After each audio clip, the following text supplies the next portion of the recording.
Good morning student. तो बच्चों, आज से हम स्टार्ट करेंगे आपका सेकंड चैप्टर आपका एटॉमिक स्ट्रक्चर। तो जो एटॉमिक स्ट्रक्चर है,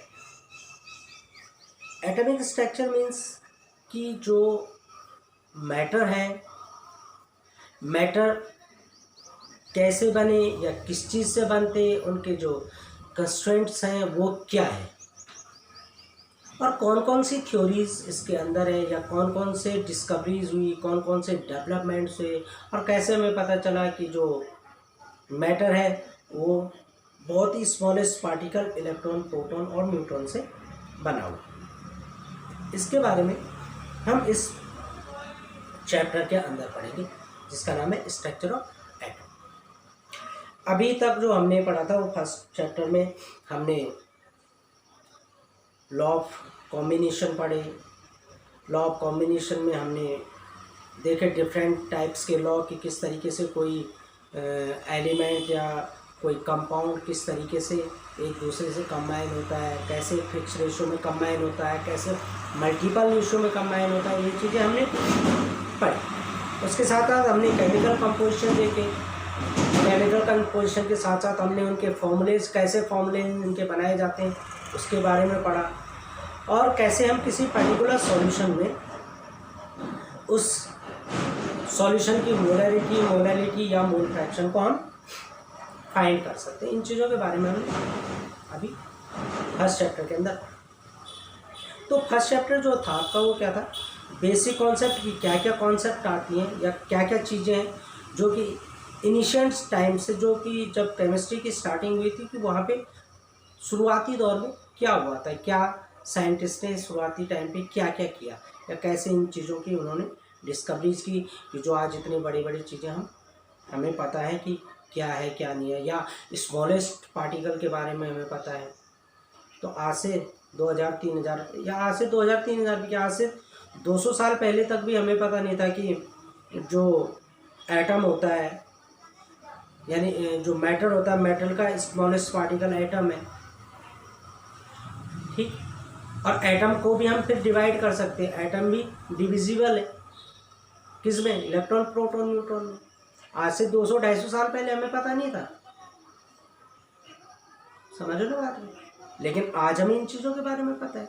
तो कैसे पता है कि साइंस ने इतनी डेवलपमेंट तो की, इतनी तरक्की तो की, और वो क्या है, उन साइंटिस्ट का योगदान है जिन्होंने इतनी मेहनत की, जिन्होंने अपना पूरा जीवन उसमें लगा दिया ताकि हमें इन चीज़ों के बारे में पता चले। अब ये जो चीज़ें ये हमारी डेली लाइफ में कहाँ यूज़ होते हैं, डेली लाइफ में ये हर जगह हमारी यूज़ होती हैं, चाहे मेडिकल के फील्ड में हो। आज आप लोग मोबाइल फ़ोन है आपके पास, आप एक जगह से दूसरी जगह कनेक्ट हो जाते हैं। जैसे मैं ये वीडियो बना रहा हूँ, कल ये वीडियो तुम तक आ जाएगी, वायरल हो जाएगी, तुम्हारे पास तक आ जाएगी। कैसे, एक मोबाइल के थ्रू। ये क्या है, ये सब पार्टिकल के थ्रू हो रही है। ये सारी चीज़ें क्या है, पार्टिकल के थ्रू हो रही है। और पार्टिकल किससे बने हो, इलेक्ट्रॉन, प्रोटॉन, न्यूट्रॉन से। तो क्या ये डेवलपमेंट है। नहीं तो आप खुद सोचो, आपकी एक इमेजिन करो, अगर हमारे पास मोबाइल नहीं होता तो हम कैसे स्टडी कर लेते इस टाइम। तो पॉसिबल था हमारी इस टाइम ऐसे स्टडी में। जैसे कि कोविड पीरियड है ही, कोरोना वायरस से सारी चीज़ें जैसे बंद हो रही है, तुम लोगों को पता ही है। तो क्या ये पॉसिबल था कि आप लोग ऐसे स्टडी कर पाते? नहीं ना।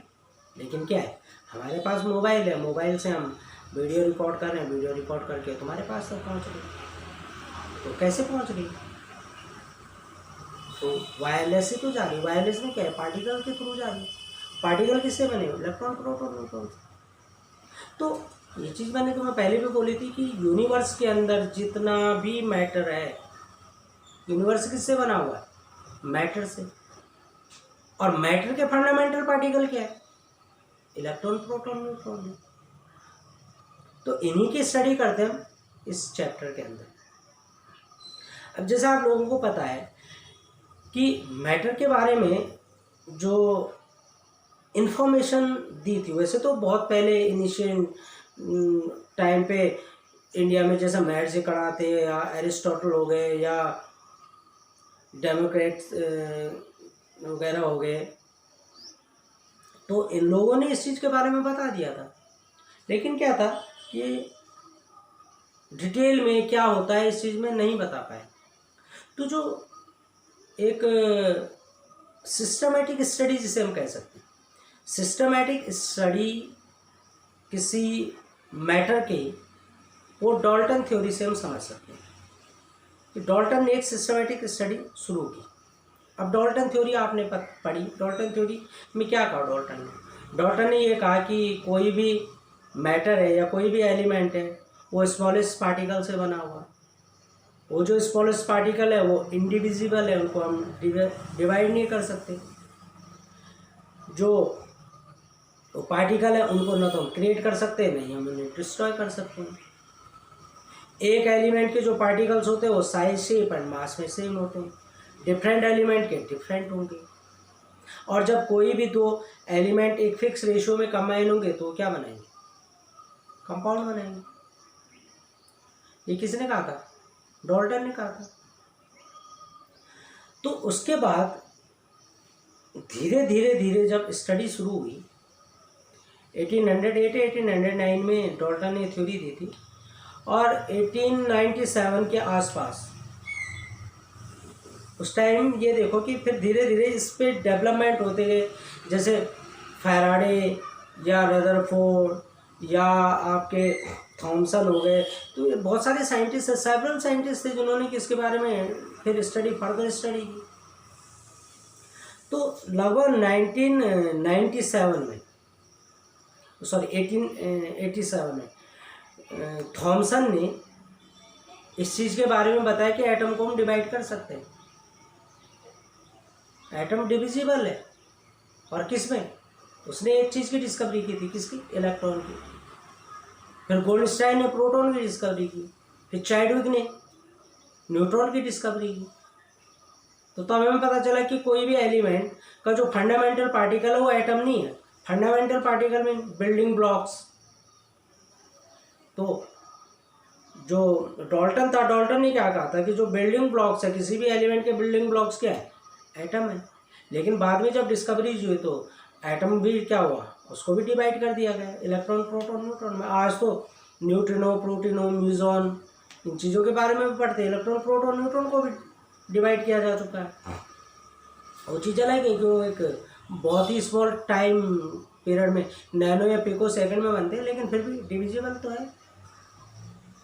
तो अब आप खुद सोच सकते हैं कि मतलब हम कितना सोच सकते हैं इन चीज़ों के बारे में। That is the beyond of imagination, हमारी इमेजिनेशन से भी दूर है। हम कितना सोच सकते हैं कि कोई पार्टिकल कितना छोटा हो सकता होगा। किसी बड़ी चीज़ को तोड़ने की कोशिश करो, तोड़ने की कोशिश करो, तोड़ने की कोशिश करो, कितना टूटेगा।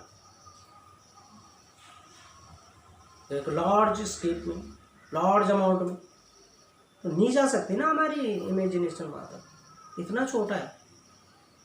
मैंने आप लोगों को एक बार इस बारे में बताया था कि अगर एक ड्रॉप वाटर होती है, एक ड्रॉप वाटर में 10⁻21 मॉलिक्यूल होते हैं। That is a molecule, not atom. Atom की मॉलिक्यूल किससे बनते हैं, 1, 2 और more atom combine together to form molecule. अब एक ड्रॉप में जब 10⁻21 मॉलिक्यूल हैं, तो अब आप इमेजिन कीजिए कि उसके अंदर इलेक्ट्रॉन, प्रोटॉन, न्यूट्रॉन कितने होंगे। ये चीज तो जब धीरे धीरे इसके बारे में डिस्कवरी की गई, तो सबसे पहले इसके बारे में जो डिस्कवरी की थी वो फैराडेज वगैरह ने इसके बारे में डिस्कवरी की थी। तो एक साइंटिस्ट था, क्रुक साइंटिस्ट था, उसने एक डिस्चार्ज ट्यूब बनाई। ठीक है, तो डिस्चार्ज ट्यूब में जब उसने कोई गैस उसमें डाली, तो गैस डालने पे उसने इलेक्ट्रोड लगाया। उसमें इलेक्ट्रोड यानी एक एनोड एक कैथोड बनाए। तभी हम उसमें क्या कर सकते हैं, गैसेस, मैंने तभी उसमें हम क्या कर सकते हैं, इलेक्ट्रिक करंट किसी भी चीज़ में तभी पास कर सकते हैं चाहे एक कैथोड हो और एक एनोड हो, पॉजिटिव नेगेटिव। तो एक डिस्चार्ज ट्यूब बनाई जो कि क्या थी, ट्यूब की तरह थी और वो शील्ड थी। उसके अंदर उसने 2 इलेक्ट्रोड लगाए। इलेक्ट्रोड लगाने पर उसने एक्सपेरिमेंट किया, उसमें कभी हाई वोल्टेज किया, कभी लो प्रेशर किया, कभी कुछ किया, कभी कुछ किया। तो फाइनली उसने क्या देखा कि अगर हम डिस्चार्ज ट्यूब के अंदर कोई गैस लें और उस गैस का प्रेशर हम बिल्कुल कम कर दें, that is in order of 10⁻⁻⁴, 10⁻⁴ ATM में अगर हम ले रहे हैं, इसका मतलब ये हो गया आपका कि 0.001 मिलीमीटर ऑफ मरकरी पे, अगर एच प्रेशर किस पे लेते हैं, मरकरी पे। तो अगर हम प्रेशर 0.01 कर दें, दैट इज अ 10⁻⁴ ATM, बहुत ही कम प्रेशर कर दिया हमने, और टेम्परेचर कर दिया हमने बहुत हाई, टेम्परेचर हाई कर दिया हमने अराउंड 10,000 वोल्ट, बहुत होता 10,000 वोल्ट। तो 10,000 वोल्ट टेम्परेचर पे और मिनिमम प्रेशर पे जब हम उन इलेक्ट्रोड में इलेक्ट्रिक करंट पास करते हैं, तो साइंटिस्ट ने क्या देखा कि वहाँ पे ग्लोइंग तो ख़त्म हो जाती है। यानी कि अगर नॉर्मल टेम्परेचर प्रेशर पे अगर हम इलेक्ट्रोड में इलेक्ट्रिसिटी पास करते हैं, तो वो क्या करते हैं, ग्लो करते हैं, इलेक्ट्रोड ग्लो करते हैं। टेम्परेचर अगर रिड्यूस कर दें हम धीरे धीरे, या प्रेशर रिड्यूस कर दें, या इलेक्ट्रिक करंट जो दे रहे हैं हम उसको रिड्यूस कर दें, तो उसकी जो ग्लोइंग है वो धीरे धीरे ख़त्म हो जाती है। अगर हम 10⁻⁴ के ऑर्डर में अगर हम प्रेशर को ले आए और हाई टेम्परेचर 10,000 to 20,000 के बीच अगर हम टेम्परेचर मेंटेन कर दें, तो वहाँ पे क्या है कि जो इलेक्ट्रोड है उनकी ग्लोइंग तो ख़त्म हो जाती है, लेकिन उनके बीच में क्या है, इलेक्ट्रिक करंट पास होता रहता है, एक जगह से दूसरी जगह इलेक्ट्रिक करंट पास होता है। और अगर डिस्चार्ज ट्यूब है, तो डिस्चार्ज ट्यूब की अगर दीवारों पे वो चीज़ टकराती हो, तो बाद में वो उन्होंने जब उसके बारे में डिटेल स्टडी की, तो तब पता चला कि चीज़ क्या है। लेकिन उन्होंने क्या देखा कि डिस्चार्ज ट्यूब की जो साइड्स है वो क्या कर रही है, ग्लो कर रही है, ग्लो कर रही है, समझ। अब वो ग्लो कैसे हो रही है, कुछ तो कर नहीं रहे, गैस ही तो है। लेकिन जैसे ही कहीं कहीं पे डिस्चार्ज ट्यूब में वो क्या हो रही है, ग्लो हो रही है। तो बाद में जब उन्होंने इसके बारे में स्टडी की, तो उन्होंने देखा कि वो कुछ रेज है कि जो जब उस ग्लास ट्यूब पे टकरा रही है, तो वो वहाँ पे ग्लो साइन कर रही है। तो इससे क्या पता चला, इससे ये पता चला कि अगर हम टेम्परेचर बहुत कम कर दें, टेम्परेचर हम बहुत हाई कर दें, यानी अगर हम इलेक्ट्रिक करंट को, नॉट टेम्परेचर, इलेक्ट्रिक करंट को अगर हम 10,000 वोल्ट से 20,000 वोल्ट के बीच कर दें और प्रेशर को बिल्कुल रिड्यूस कर दें, प्रेशर कम कर दें, तो क्या होता है, इलेक्ट्रिक करंट का फ्लो तब भी होता है। अब ये इलेक्ट्रिक करंट का फ्लो कैसे होता है, ये एक रेज के फॉर्म में होता है, ठीक है। इसके बारे में फिर डिटेल में स्टडी की किसने, जे थॉमसन। जे थॉमसन ने जब डिस्चार्ज ट्यूब के अंदर गैस ली, टेम्परेचर बहुत रिड्यूस कर दिया, 10⁻⁴ में जब ले आया, रिड्यूस कर दिया, और हाई इसने क्या दिया, इलेक्ट्रिक करंट, हाई वोल्ट पे जब इसने इलेक्ट्रिक करंट पास किया, तो इसने क्या देखा कि कुछ जो रेज है, वो रेज क्या है, कैथोड से एनोड की तरफ, यानी नेगेटिव टर्मिनल से पॉजिटिव टर्मिनल की तरफ मूव कर रही है। कहाँ से कहाँ, कैथोड से एनोड की तरफ क्या कर रही, मूव कर रही। अब कैसे पता चला उसे क्यों मूव कर रही, क्योंकि उसने क्या देखा कि बहुत स्मॉलेस्ट है, लेकिन उसे कैसे पता चला, उसे ऐसे पता चला कि वो जो रेज है, वो रेज जब जो उसने वहाँ पे क्या लगा रखा था, स्क्रीन लगा रखी थी, स्क्रीन में नहीं है कि उसने, अरे थी तो कांच की, वो चारों तरफ से क्या थी, शील्ड थी। तो जब वो उस कांच पे टकरा रहे थे, तो कांच पे टकराने पे क्या हो रहा था, वहाँ ग्लो कर रहे थे, ग्लो। अब बहुत सारे ग्लो कर रहे थे, तो इससे क्या पता चला कि ये एक रेज के फॉर्म में, किस फॉर्म में, रे के। तो इन रे को नाम दिया गया कैथोड रेज। क्यों कैथोड रेज नाम दिया गया, क्योंकि कैथोड से एनोड की तरफ ट्रैवलिंग कर रहे हैं, तो इसलिए इनका नाम क्या दिया गया, कैथोड रेज दिया गया। That is clear. जब इसके बाद थॉमसन ने इनकी स्टडी की, तो स्टडी करने पे थॉमसन ने क्या देखा, थॉमसन ने स्टडी करने पे ये देखा कि ये जो रेज है, ये एक स्ट्रेट लाइन में चलती है, मूर्ति नहीं है इधर उधर कहीं, बिल्कुल एक स्ट्रेट लाइन में चलेंगी, ठीक है। कैसे चलते हैं, बिल्कुल स्ट्रेट लाइन में। दूसरी चीज़ क्या कहा उसने कि अगर हम इसमें कोई इलेक्ट्रिक फील्ड लगा दें तो ये रेज उस तरफ को डिफ्लेक्ट हो जाएंगी जिधर पॉजिटिव टर्मिनल होगा, जिससे क्या पता चलता है, ये पता चलता है कि ये रेज क्या है, नेगेटिवली चार्ज है, यानी इन पे जो चार्ज हो क्या नेगेटिव है। अगर हम एक इलेक्ट्रिक या मैग्नेटिक फील्ड लगा दें तो अगर सपोज हमने इधर पॉजिटिव और इधर नेगेटिव लगा रखा है तो ये रेज क्या है, जैसे सीधे चले यूँ इस तरफ को क्या कर जाएंगी, डिफ्लेक्ट हो जाएंगी। सेम किसमें, इलेक्ट्रिक फील्ड में भी और मैग्नेटिक फील्ड में। तीसरी चीज़ उसने क्या देखी कि अगर हम इन रेस के पाथ में कोई लाइट व्हील रख दें तो ये उस व्हील को रोटेट करवा देती है। ठीक है, क्या करवा देती है, रोटेट। इसका मतलब क्या है, इनके अंदर स्पीड है, काइनेटिक एनर्जी है, रोटेट कर रहे हैं। दूसरी चीज़ क्या है कि हीटिंग इफेक्ट भी दिखाती हैं। अगर कोई हमने फॉयल वगैरह रख दी तो उसको क्या कर देती है, गर्म कर देती है। That is impart heating effect. Heating effect भी किससे आता है, काइनेटिक एनर्जी से, जो जितनी तेजी से चलेगा हीट प्रोड्यूस करेगा। According to Maxwell theory heat produce करता है। ठीक है, अगली चीज़ क्या है कि अगर हम इसमें क्या करें, अगर इन रेज में इसके बारे में मैंने बता दिया तो व्हील के बारे में, हाँ, कि व्हील रख दें तो व्हील को क्या कर देती, रोटेट कर देती। अगली चीज़ क्या है कि इनके अंदर पेनिट्रेटिंग पावर होती है। पेनिट्रेटिंग पावर का मतलब ये है कि ये आर पार हो जाती है। अगर हम कोई फॉयल रख दें तो ये उसके आर पार हो जाती है। ठीक है, अगली चीज़ क्या है कि अगर किसी हैवी मेटल पे इन्हें डाला जाए तो ये क्या देती है, एक्सरेज प्रोड्यूस करती हैं हैवी मेटल पे। अगर हम इनको किसी गैसेस में डाल दें तो ये उन गैसेस को आयनाइज कर देती हैं, उनके कलर को चेंज कर देते हैं। कलर है तो कलरलेस कर देती हैं इन्हें। ठीक है, पेनिट्रेटिंग इफेक्ट दिखाती हैं। पेनिट्रेटिंग इफेक्ट अभी मैंने बता दिया। पेनिट्रेटिंग कि क्या करती है, जब हम इनको डालते हैं तो डालने पे क्या होती है, यानी अगर इतनी मोटी कोई फॉयल है तो इसको फाड़ के आर पार ये चली जाएंगी। ठीक है, ये जो रेज है, ठीक है, किससे बनी हुई है, ये किन्हीं पार्टिकल से बनी हुई। ये जो रेज है, कोई भी रेज किससे बनेगी, पार्टिकल से। रेज क्या है, रेज पार्टिकल का क्या होता है, एक समूह होता है ना, group of particles. Rays is a group of particle. तो उसने क्या कहा थॉमसन ने कि ये जो रेज हैं ये किससे बनी हुई है, किन्हीं पार्टिकल से बनी हुई है।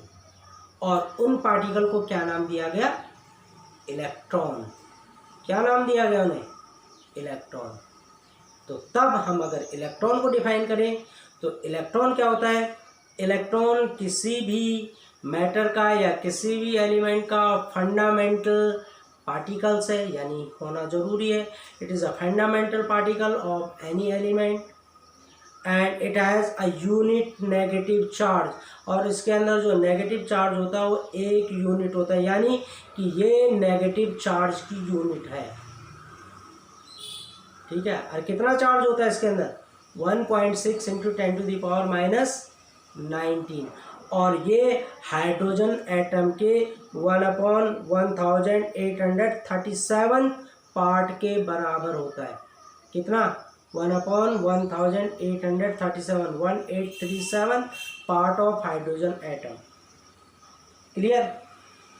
इसका जो मास होता है, इसका मास कितना होता है, 9.1 × 10⁻31 kg। अगर हम kg में लेंगे तो kg में जो मास होगा इलेक्ट्रॉन का, the mass of electron in kg is 9.1 × 10⁻31 kg। अगर हम ग्राम में लेंगे तो दैट इज 9.1 × 10⁻28 ग्राम। तो जो इलेक्ट्रॉन होता है, इलेक्ट्रॉन एक फंडामेंटल पार्टिकल होता है किसी भी मैटर का, किसी भी एलिमेंट का, यानी कोई भी चीज़ यूनिवर्स में जो भी चीज़ है उसमें इलेक्ट्रॉन एक फंडामेंटल पार्टिकल होगा, चाहे वो लिविंग थिंग्स है चाहे वो नॉन लिविंग थिंग्स है। हम भी किससे बने हो, इलेक्ट्रॉन, प्रोटॉन, न्यूट्रॉन से। तो इलेक्ट्रॉन क्या है, फंडामेंटल पार्टिकल है किसी भी एलिमेंट का। तो ये है आपका डिस्कवरी ऑफ कैथोड। तो किसने की थी कैथोड की डिस्कवरी की थी कैथोड की, जनरली 2-3 साइंटिस्ट के नाम है इसमें कैथोड की डिस्कवरी के बारे में। लेकिन जो इलेक्ट्रॉन की डिस्कवरी है, इलेक्ट्रॉन की डिस्कवरी किसने की थी, इलेक्ट्रॉन की डिस्कवरी की थी जे थॉमसन ने। ठीक है बच्चों, तो आज के लिए इतना बहुत है। कल हम इसका E/m रेशियो निकालेंगे और इलेक्ट्रॉन पे हम चार्ज फाइंड करेंगे, तो इसको हम कल करेंगे। ओके।